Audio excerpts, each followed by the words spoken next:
Hi, I'm Eddie V, and today I'm going to show you guys how to wash your classic car.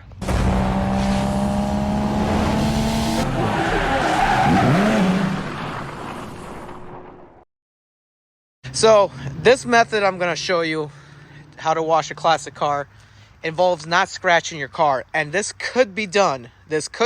Even if you don't have your own hose at home, or you don't have the capabilities to wash your own car at home. I can tell you, you can go to a self car wash. Do not go to the automated car washes, but go to the self car wash, and I can show you how to do it, even if you go to your self car wash. Here's first things first, though. First things first, you are going to clean off or wash off your car with just regular water. And you do not want to use a pressure washer. I'm gonna show you. I'm gonna come around on this end of the car and show you why you do not want to use a pressure washer. You see that right there, that paint imperfection? That was done by a pressure washer.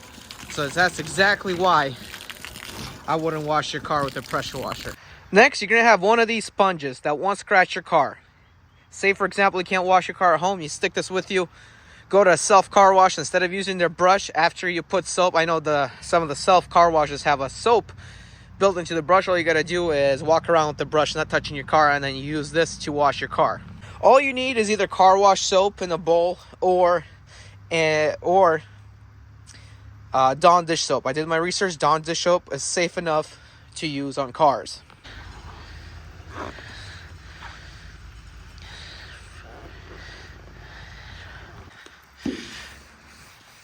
And then you start from top to bottom. Never go in a circle, swirl to minimize scratching. Just go back and forth like this. And if it's a very hot day, what you're gonna want to do is have the hose ready to spray, so the soap won't dry off and so the water suds won't dry off prematurely. You may want to keep it nice and moisturized. Next, what you're gonna want to do is just rinse her off. After washing her, rinse her off. Now remember, if it's hot outside, which today when I'm washing her, it's not really hot, so when it's hot outside, you may want to do one section at a time instead of the whole car, and then grab your hose and stuff again, and keep on washing each section of the car, because the soap suds may dry out really fast in a hot day's work. So after you've done that, the next thing is either you let your car just dry off like that, or grab a microfiber towel and wipe off all the excess water. Well, after you've done that, guys, all you have to do, what I like to do, is use hydrosilix on the car. And a little coat of it not only protects your paint, but also whenever water goes on or dirt, it's gonna be easier to clean because it's like a repellent. Stuff bounces off the paint and the windshield when you apply this coat. Well, after you've done all that, just wait the car to dry more. As you can see, it's nice and glossy and smooth and ready for a car show. After you're done that, let the car dry.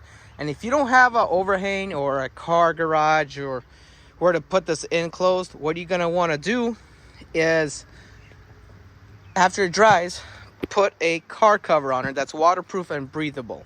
Not the cheap kinds from Walmart. Actually, go and buy a good one for your classic car. And also, keep a few of these microfiber towels in handy, so that when you're at a car show and there's some water suds or soap suds or something dried up left over, you could buff it out while you're at a car show. Not canceled. Guys, I'm Eddie V. 2064 turn right.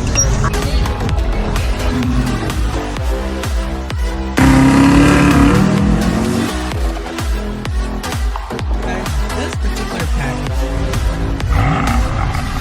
driving a temp in the 6 Series.